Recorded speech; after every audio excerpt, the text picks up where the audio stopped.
So hello everyone, কেমন আছো তোমরা সবাই? আশা করছি তোমরা সবাই খুব ভালো আছো। আর আজকে দেখো তোমাদের দাদা ভাই এখানে তুলছে পালং শাক। আর হ্যাঁ, এই পালং শাকগুলো কিন্তু শীতকালে নয়, বরং যেই হাত জ্বালানো গরমের মধ্যে লাগানো হয়েছে, তাও আবার কোনো প্রকার সার তেল ছাড়া কত ভালো হয়েছে। আর এই শাকগুলো পাঠানো হবে আমার মায়ের জন্য। আর জানো তো, সব থেকে মজার ব্যাপারটা হলো, আমার বাবার বাড়িটা তো গ্রামের দিকে, তাই আমার মা আগে আমাকে অনেক শাকসবজি পাঠাতো, কিন্তু অবাক করা বিষয় হচ্ছে, আর এখন আমি আমার এই ছোট্ট সবজি বাগান থেকে অনেক রকমের অফ সিজনাল শাক সবজি আমার মাকে পাঠাই। আর এইদিকে দেখো, অনেক শখ করে লিচু গাছটা লাগিয়েছিলাম, এবার না এই গাছটাতে প্রথম লিচু ধরেছে। আর দেখো, রাত্রেবেলা সব লিচু মশারি ছিঁড়ে চুরি করে নিয়ে চলে গেছে। আর আমি আমার ঘর থেকে একটা ভালো মশারি দিয়ে লিচু গাছটা ঢেকে রেখেছিলাম যাতে চুরি না হয়। আর দেখো, যেই কে সেই হলো, আমার লিচু তো চুরি হয়ে গেলই, তার সাথে আমার মশারিটাও নষ্ট হয়ে গেল। আর জানো তো, অনেক শখ করে এই লিচু গাছটা লাগিয়েছিলাম, আর এবার গাছটাতে প্রথম লিচু হয়েছে। আর গাছটার অবস্থা দেখো কি করেছে, সব লিচু নিয়ে চলে গেছে, আর কয়েকটা মাত্র লিচু রেখে গেছে। আর এই লিচুগুলো জানো তো এখনো পাকেনি, খেতে এখন টক টক লাগবে, এখনো মিষ্টি হয়নি, কিন্তু কিছু করার নেই, তাও লিচুগুলো সব পেরে ফেলতে হবে, না হলে আবার চুরি করে নিয়ে চলে যাবে। আর জানো তো, এখনো পর্যন্ত আমরা একটাও লিচু খাইও নি, আর আমার ঠাকুরকে এখন একটা লিচু দিয়েও পুজো দেওয়া হয়নি, এর মধ্যে 2 দিন চুরি হয়ে গেছে। আর আমাদের লিচু গাছটা রাস্তার পাশেই, তো এর জন্য চোরদেরও সুবিধা হয় লিচুগুলো চুরি করতে। আর আমাদের রাধা মাধবের আগে চোররাই টেস্ট করে দেখলো আমাদের গাছের লিচু কেমন খেতে।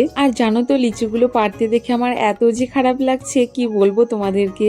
আমি ভেবেছিলাম গাছে লিচুগুলো পেকে একদম লাল টসটসা হয়ে থাকবে, তখন একবার ভিডিও বানাবো, কিন্তু তার হলো না, লিচুগুলো পাকার আগেই পেরে ফেলতে হলো আমাদেরকে। আর দেখো, এত লিচুর মধ্যে আমরা এই কটা লিচু মাত্র ভাগে পেয়েছি। আর এইদিকে আমার দাদা খেয়ে দেখছে যে লিচুগুলো কেমন খেতে হয়েছে, আর আমার দাদা খেয়ে বলছে যে লিচুগুলো এখনো ভালো করে পাকেনি বলে টক টক লাগছে খেতে। চলো তোমাদের আর একটা জিনিস দেখাই। এই যে তোমরা আম গাছটা দেখতে পাচ্ছ, এই আম গাছটাতে না এইবারটা দিয়ে দ্বিতীয়বার আম ধরলো। আর জানো তো, এই গাছের আমের একটা বিশেষত্ব আছে, সব গাছের আম পেকে খাওয়া হয়ে যায়, তারপরে এই গাছের আম পাকে। আর এটা হচ্ছে আমাদের বাড়ির আর একটা আম গাছ, আর এই আম গাছটারও একটা বিশেষত্ব আছে, এই গাছের আম হচ্ছে সবার আগে পাকে। আমাদের বাড়িতে মোট 3টে আম গাছ আছে, আর এবার আমাদের 3টে আম গাছে আম ধরেছে।